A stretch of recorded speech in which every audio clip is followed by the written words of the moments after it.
রোজকার মাছের ঝোল ঝাল খেতে খেতে কখনো কখনো বড্ড একঘেয়ে মনে হয়। তার থেকে মুক্তি পেতে আজ বানিয়ে নেব ভিন্ন স্বাদের একটা মাছের পদ। একবার এই পদ খাওয়ার পরে শুধু স্বাদ বদলই হবে না, এইভাবে মাছ রান্নার অনুরোধ পাবেন বারবার। নিখুঁতভাবে রান্নাটা শিখে নিতে সঙ্গে রইলাম আমি ঋতুপর্ণা। আপনারা দেখছেন ঋতুর রান্নাঘর। এখানে আমি কাতলা মাছের গাদার পিস নিয়েছি 5টা, ওজনে প্রায় 600 গ্রাম হবে। আমি এখানে গাদার পিস ব্যবহার করেছি, আপনারা কিন্তু যে কোনো পিস ব্যবহার করতে পারেন। মাছটাতে আমি মশলা মাখিয়ে নেব। প্রথমেই দিয়ে দিচ্ছি নুন,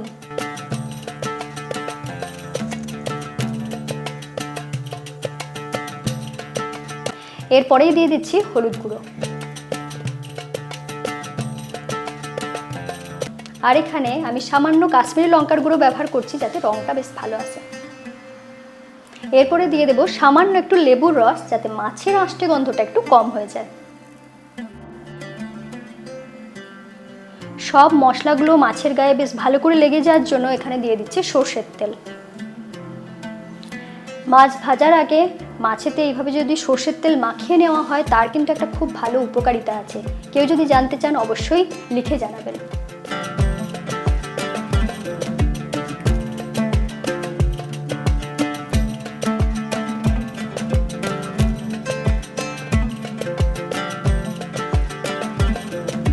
এইভাবে মশলা মাখিয়ে মাছটাকে আমি 15 মিনিটের জন্য রেস্টে রেখে দেবো। এখানে একটা মশলা বানিয়ে নেব, তার জন্য একটা বড় সাইজের পেঁয়াজকে কুচি করে নিয়েছি, আর একটা বড় সাইজের টমেটোকেও কুচি করে নিয়েছি। লাগছে 1 টেবিল চামচ পোস্ত, 1 চা চামচ মৌরি, আর লাগছে 6টা ছোট এলাচ।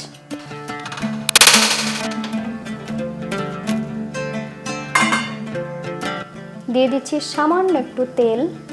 সমস্ত জিনিসটাকে সতে করে নেব, তার জন্য প্রথমে দিয়ে দিচ্ছি পেঁয়াজ কুচি,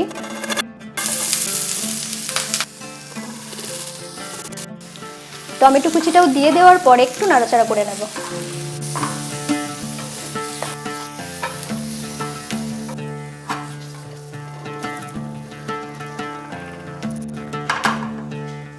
পেঁয়াজ আর টমেটোটা যখন হালকা নরম হতে শুরু করেছে ঠিক সেই সময় দিয়ে দিচ্ছি পোস্ত, দিচ্ছি মৌরি, ছোট এলাচটার খোসা ছাড়িয়ে তারপর এটাকে ব্যবহার করব।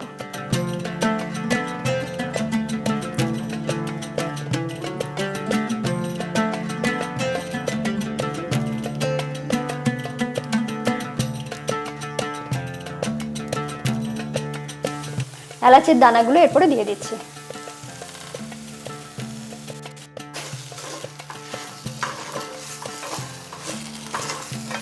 1 থেকে 1.5 মিনিট এটাকে নাড়াচাড়া করে নেওয়ার পরে আমি জল দিয়ে দেবো যাতে পুরো জিনিসটা বেশ ভালো করে সিদ্ধ হয়ে যায়।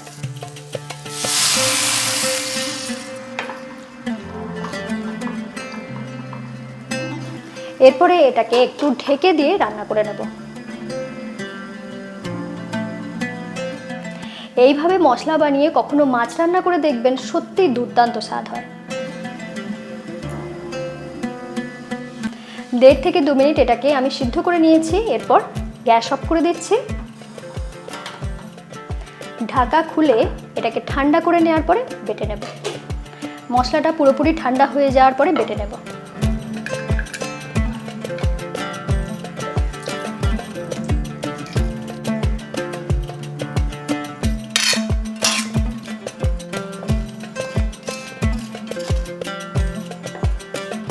পোস্ত আর মৌরি এমনিতে মিক্সিতে বাটতে একটু অসুবিধা হয়, এইভাবে যদি গরম জলে ফুটিয়ে নেন তাহলে কিন্তু খুব সহজেই বাটা যাবে।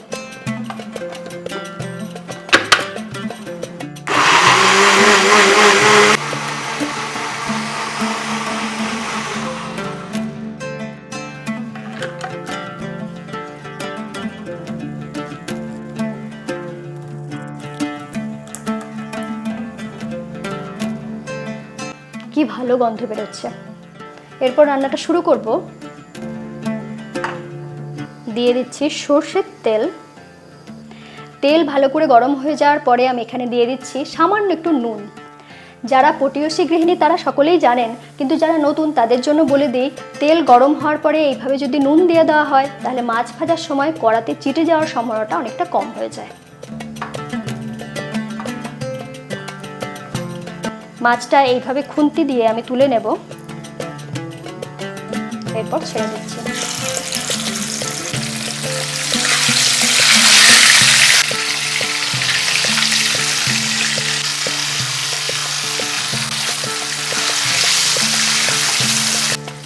এইভাবে খুন্তির সাহায্যে যদি মাছগুলো ছেড়ে দেওয়া হয় তাহলে তেল ছিটকে হাতে লাগার কিন্তু কোনো সম্ভাবনা থাকবে না।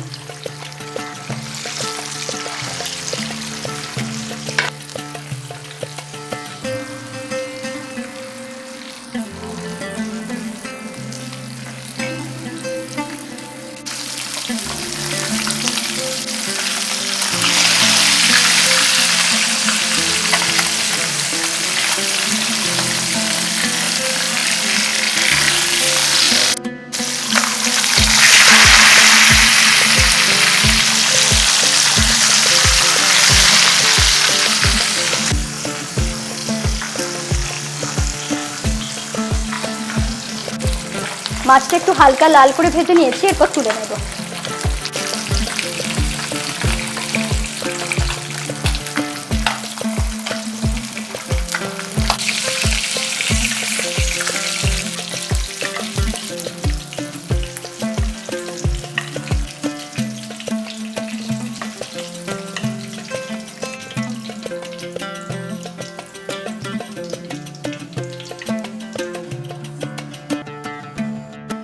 ওই তেলেতেই ফোড়নে দিয়ে দিচ্ছি কালো জিরে, দিয়ে দিচ্ছি এক টুকরো দারচিনি, দিচ্ছি একটা তেজপাতা। ফোড়নটাকে একটু নাড়াচাড়া করে নিচ্ছি। এরপরে এখানে দিয়ে দেব সামান্য একটু পেঁয়াজ কুচি।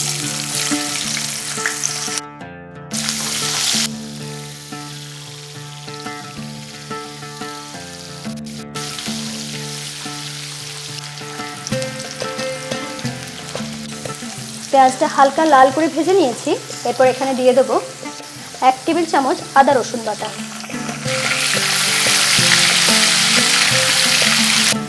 আদা রসুন বাটাটাকে 30 সেকেন্ডের মতন ভেজে নিয়েছি, খুব সুন্দর গন্ধ বেরিয়ে গিয়েছে। এরপর দিয়ে দেব স্বাদ মতো নুন,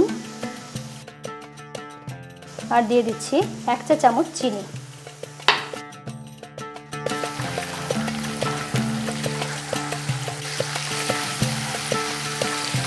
সামান্য একটু নাড়াচাড়া করে নেওয়ার পরে এখানে বাকি মশলাগুলো দিয়ে দেবো। দিচ্ছি 1/2 চা চামচ ধনে গুঁড়ো, 1/2 চা চামচ জিরে গুঁড়ো,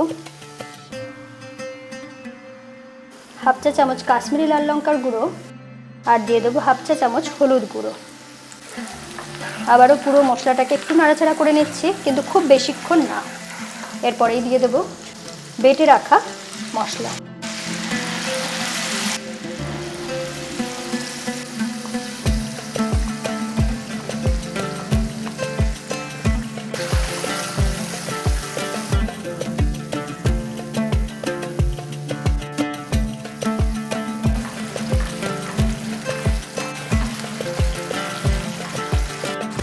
যেহেতু এই মশলাটাকে আমি আগেই সিদ্ধ করে নিয়েছিলাম, সেই জন্য কষাতে কিন্তু কম টাইম লাগবে।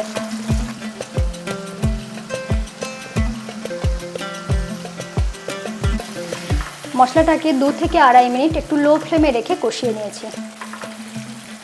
দেখুন কত সুন্দরভাবে ওপরে তেল উঠে এসেছে। এরপর গ্রেভির জন্য দিয়ে দেব মশলা ধোয়া জল।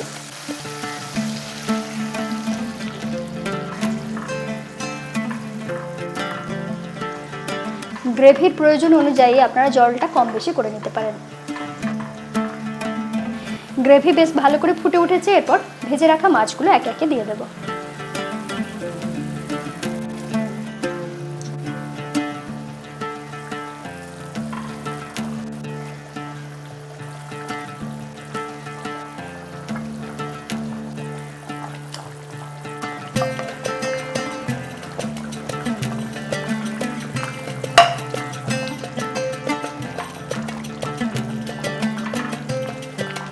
দিয়ে দিচ্ছি কয়েকটা কাঁচা লঙ্কা। এরপর ঢাকা দিয়ে এটাকে কিছুক্ষণের জন্য রান্না করে নেব। 5 মিনিটের মতন এটাকে রান্না করে নিয়েছি, এরপর গরম গরম সার্ভ করে দেব।